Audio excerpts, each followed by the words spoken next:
E pra të dashur miq, ja ku po ritakohemi brenda shtëpisë së Big Brotherit, unë kështu do ta them, do të flas për Edin, edhe për marrëdhënien e tij që nuk e haron, domethënë Edi është banori më i drejtë aty brenda. Unë kështu e quaj sepse është i sinqert. Edi është rritur jashtë dhe mënyra se si ai flet mund të jetë një mënyrë e keq interpretuar për publikun, por është i sinqert, është i vërtet. Atë që ai e ndjen në shpirt e thot. Edi ka folur për ngjarjet e fundit dhe për marrëdhënien që ka me Gjestin. Do me thënë, ju e dini shumë bukur që Edi ishte një mbështetës i madh i Gjestit, në këtë video do të flas dhe për kthimin e Gjestit, por ai ka folur për ditën e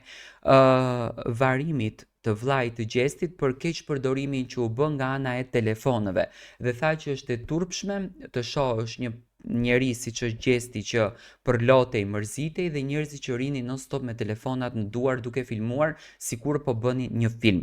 Ju e dini shumë bukur që po përflitet kohën e fundit rikthimi i Gjestit në skenën muzikore. Domethënë Gjesti do të rikthehet. 360 kompania e cila menaxhon Gjestin në për festat e 28 nëntorit apo ditët e ndryshme që ne i kemi datat shënuara dhe i kujtojmë dhe i festojmë, kanë publikuar fotografinë e Gjestit në forma të ndryshme duke treguar rikthimin e tij apo ata coming soonin që ne dëshirojmë ta shohim. Nuk ka një datë fikse se kur do të rikthehet Gjesti, por nga informacionet e afërta që un kam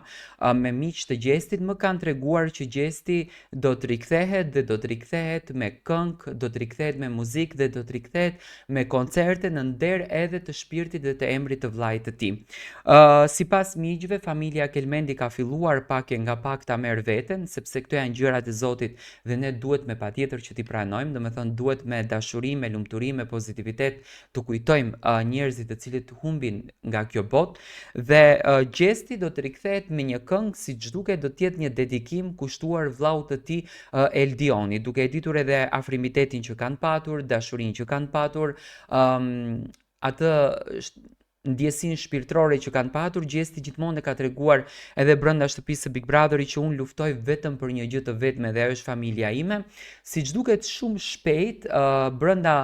vitit 2026, do të thënë fillimet e vitit 2026 që në kupton muaj janar dhe shkurt, mund ta kemi Gjestin në skenën tonë shqiptare, në rikthimin e tij me një këngë të bukur, me pozitivitet, me dashuri dhe me adrenalin. Ndërsa Edi gjithmonë edhe brenda shtëpisë së Big Brotherit e kujton si një mikun e tij më të mirë, e kujton si një shokun e tij më të mirë, e kujton si një